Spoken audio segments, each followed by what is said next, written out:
You are looking at Julian's pronunciation guide, where we look at how to pronounce better some of the most mispronounced words in the world, like this other curious word. But how do you say what you're looking for today?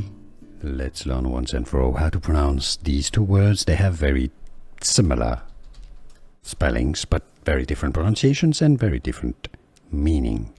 So the top word is probably the most confusing one here.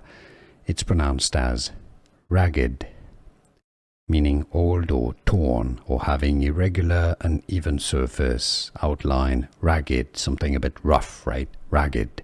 Now the bottom word comes from the word rage, having anger, rage, and it's pronounced raged. So one G is raged, two G's is ragged, ragged. It's easy, and now you know. Did you get this? Let me know in the comments.